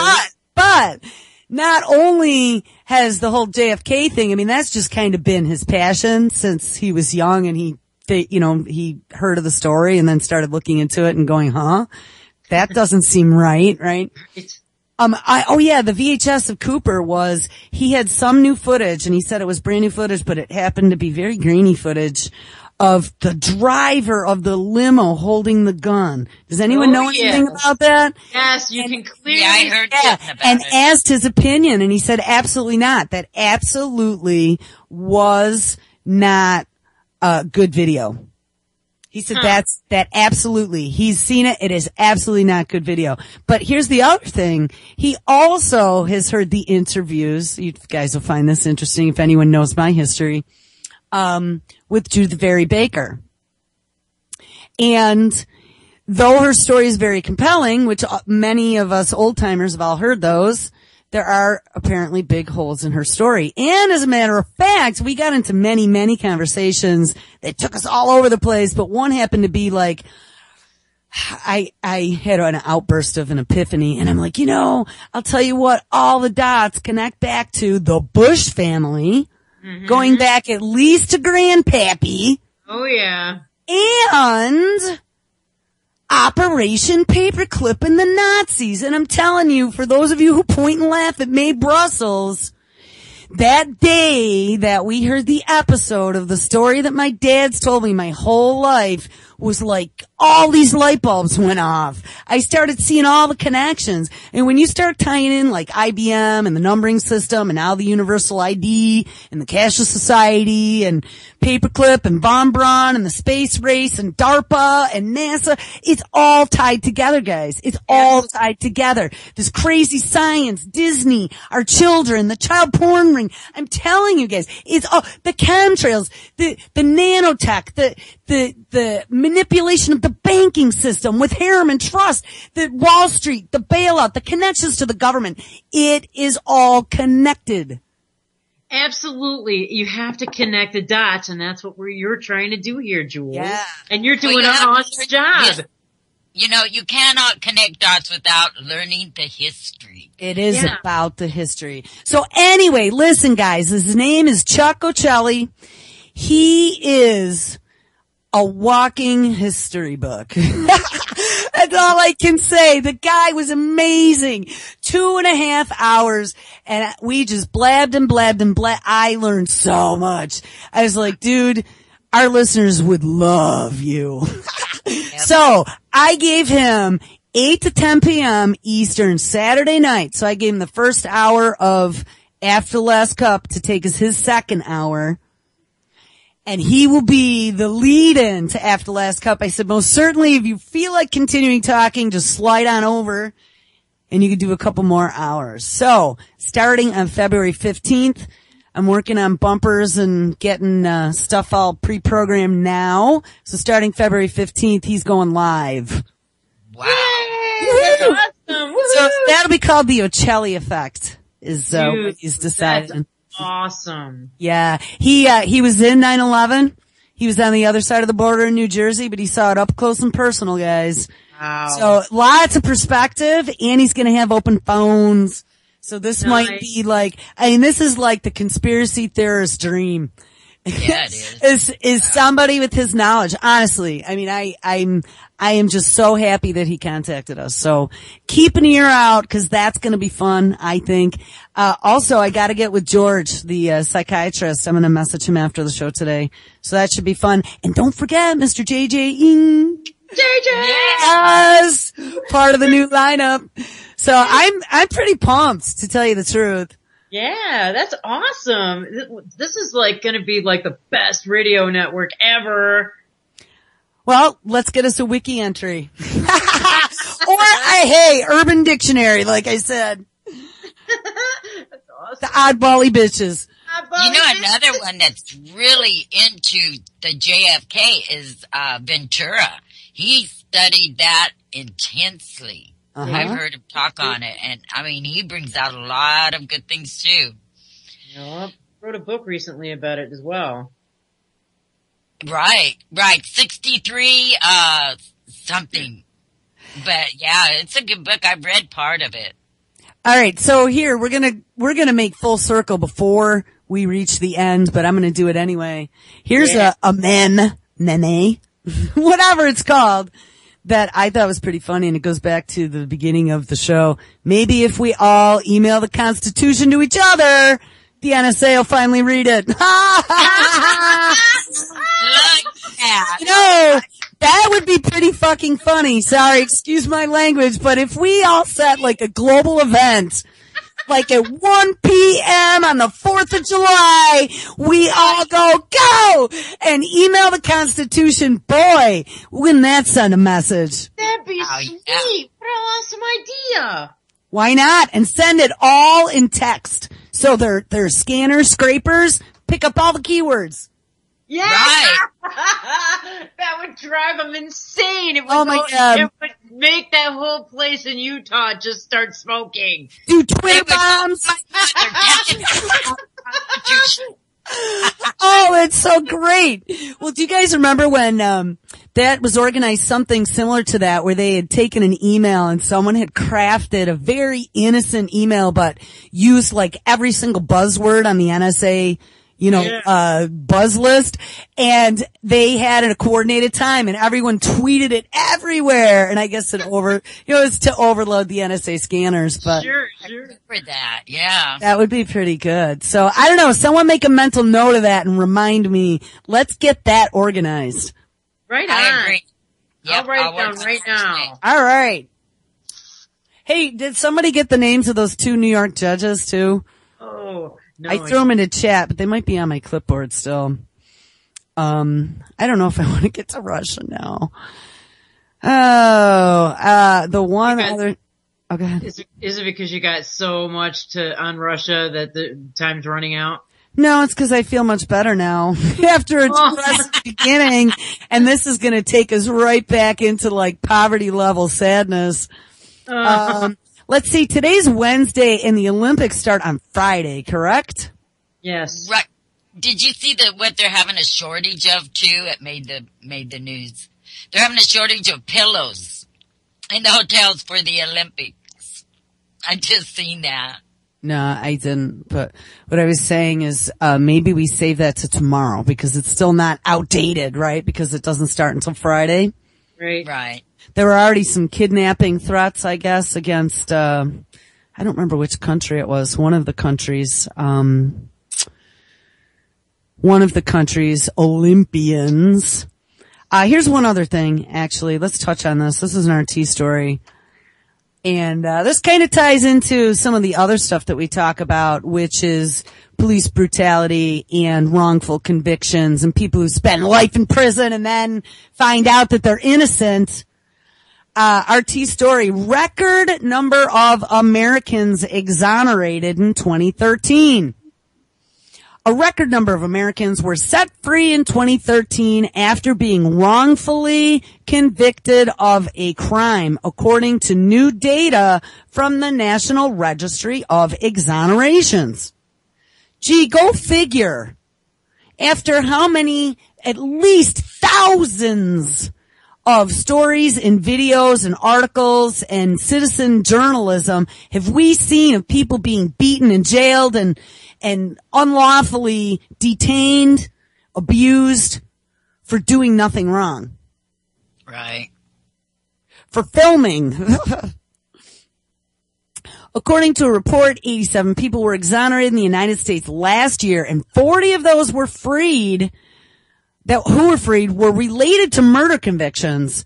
Almost 20% of all cases involved individuals who originally pleaded guilty to the charges they were accused of, primarily because, and Zora, you've talked about this many times, what do you think as a guess? As to what, the drugs or the prison industry? No, these were 20% of all these cases involved were individuals who originally pleaded guilty to the charges they were accused of, primarily because of the deals that they make. We'll not give you 20 years. We'll just give you, 5. Forcing them into confessing. Exactly. You've talked about that so many times. That's exactly why they were offered a reduced sentence in exchange for their admission of guilt. And that fuels the prison industry. And they use children there too. Almost all. If you have a child, they use that against you. Your child will grow up without you because you will be behind bars. So if you say you're guilty, we'll take it down to they'll only be without you for a couple of years. And then with good behavior, you'll get out in 3. Right. Maybe, yeah. If you're good. Yeah. They can offer deals and stuff where if a defense attorney did something like that, they would be, disbarred, cause that's bribery. Listen to this.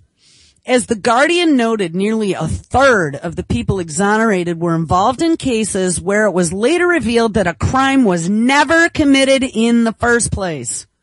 Some individuals, such as Nicole Harris, originally convicted of murdering her 4-year-old son, spent years in prison before being released. According to the registry, Harris was quote-unquote coerced into confessing her guilt after officers detained her for a 27-hour period in which they threatened and pushed her, denied her food and water, refused to let her use the restroom. It was later found that her son's brother watched her son wrap an elastic band, oh my God, from a fitted sheet around his neck while he was playing, which likely caused his death by asphyxiation. A story the jury never heard since a judge ruled that the boy was incompetent to testify. Oh my God. And this happens all the time. People that sounds shocking, but it happens all the time. That threatens and they can throw you in prison for the rest of your life for the word conspiracy, which there is no defense for. And let's bring it full circle, man. This isn't too much different than what we were just looking at with the civilian internee camps, guys. That's right. I mean, this is judge, jury, and executioner. And right here in front of our faces, we are hearing about in our just simple justice system that we're running now in the country that we live in without any type of quote unquote emergency and support of DOD for our domestic police force. Okay. Don't think that a tribunal is going to be any better than this. That's right. Absolutely. Wow. All right. We'll read a little bit more. While it may be logical to think the rise in exonerations is attributed to sophisticated DNA evidence, the report actually details a significant decline in cases overturned due to such evidence. University of Michigan law professor Samuel Gross, who helps edit the registry, linked the decline to the fact that police agencies and prosecutors are more likely to investigate themselves. More than 30% of exonerations were connected to, if you can even believe this, police reopening cases and sharing information with other agencies. Now, is that one of those double-edged statements like, look why the surveillance state is a good thing? That's right. That's if we all share our data, we'll know when you're innocent. That's right. Because you're not innocent until proven guilty in this country. You're guilty until we prove you innocent. There you go, because you're put in jail before any guilty verdict is ever found. Holy shit. Wait. Okay, go ahead. I have a story that I'm going to follow up, but go ahead, Zori. Okay, place yourself in this situation. Okay, and this is a tactic they use every time. They take you and put you in an unfamiliar environment behind bars.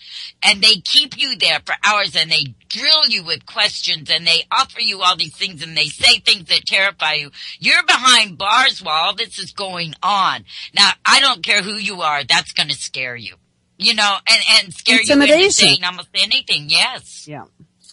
Yeah. This is what they did to the Hutari guys under the conspiracy charge. They were facing life and beat the rap. Now, here's something that I just want to tag on here to our justice system.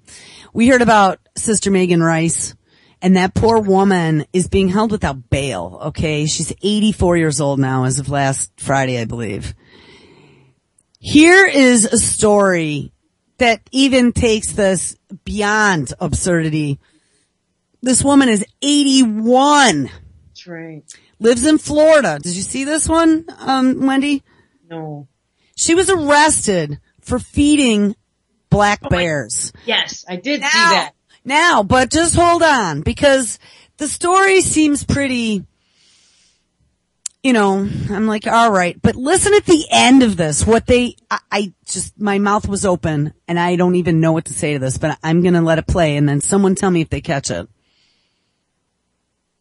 Well, you may have heard of feeding a stray cat before, but police officers in Florida arrested an 81-year-old woman for, get this, leaving bowls of dog food outside of her house for Yogi Bear and his friends. Now, police said they repeatedly warned former middle school gym teacher Mary Musselman not to feed bears. They cited her for 2 misdemeanors in December and even showed her an educational video explaining that feeding bears is just plain dangerous. I'm going to stop.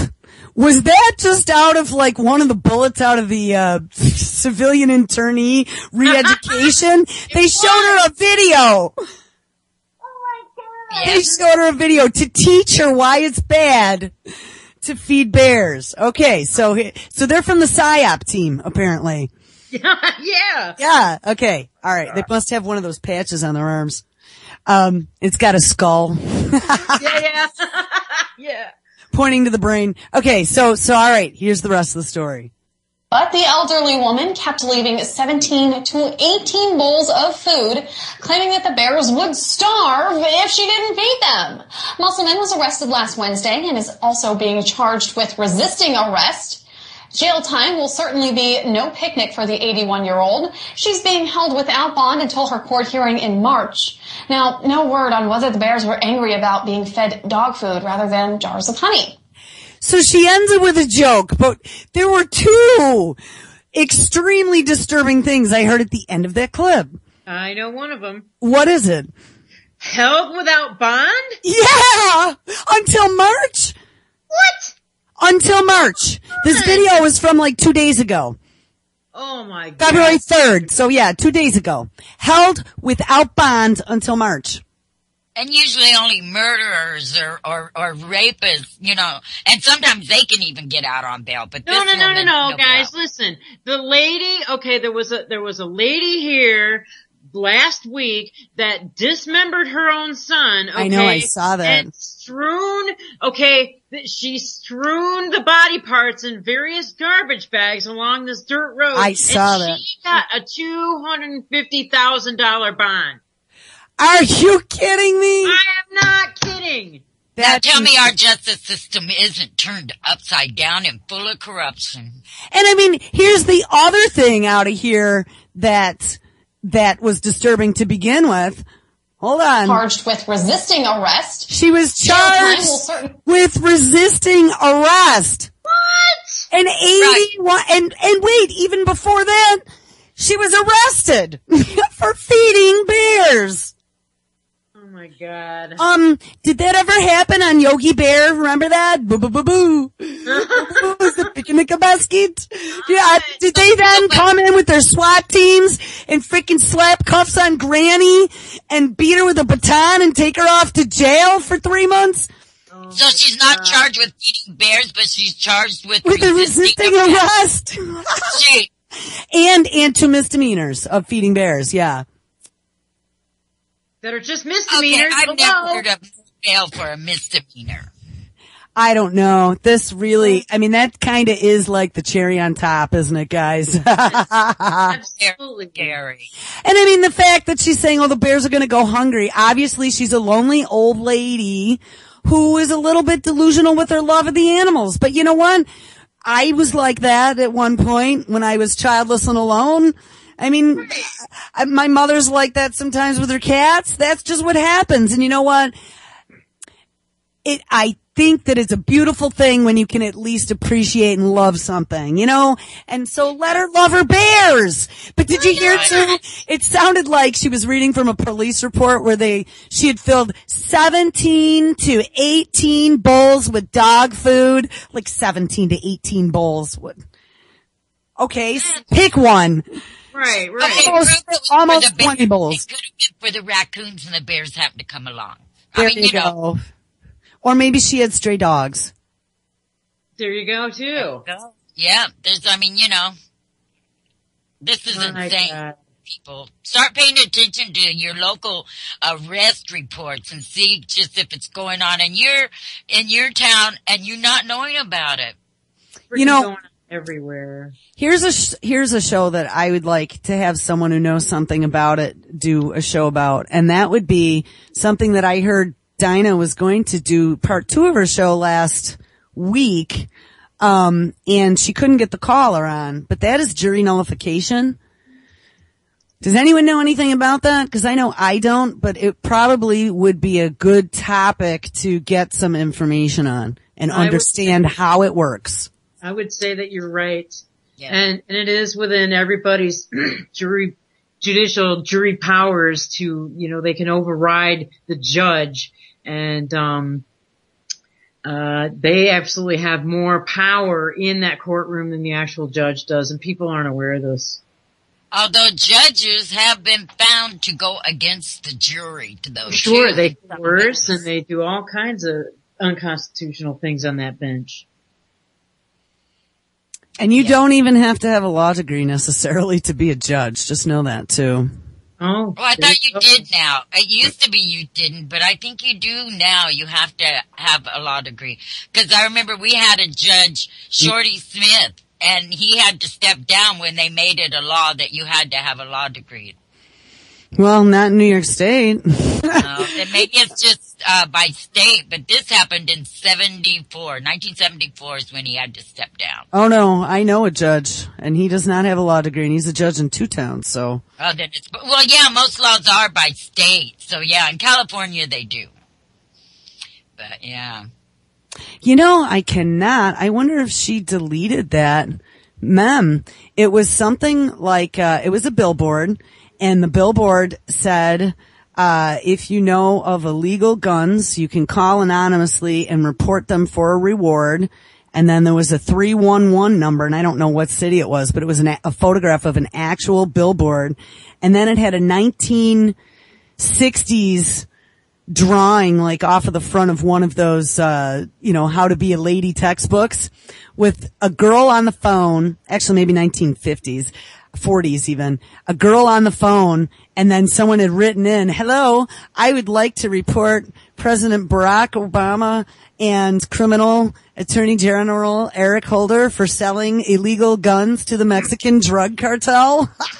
Ding, finger symbols, ding, ding. Oh, yeah, wait, hold on. I'm behind Yes, myself. citizens arrest. Why couldn't you? Yeah. Yeah. So anyway, it's gone. It's not on my page anymore, but that's the one I've been looking for the last 20 minutes. It's not there. Well, that's probably because it could be done. Maybe. That's kind of funny. I thought it was sort of cute. That's for sure. So guys, we finally made it, and we didn't have to even do Russia. So that will be saved for tomorrow, because I'm sure there's all kinds of stuff going on, and tomorrow there'll be even more. Yeah. Just wait one day. You'll probably have a whole show's worth of stuff, I'm sure. Yeah. So I look forward to the day when we don't have anything to say. Thank you. we just do pleasant, quiet meditation. Something, nice. but yeah. All right, guys. Well, thank you so much, ladies, for being part of the very lively discussion today that made my palms sweaty. Yeah, I was rocking. Yeah. Most of the show.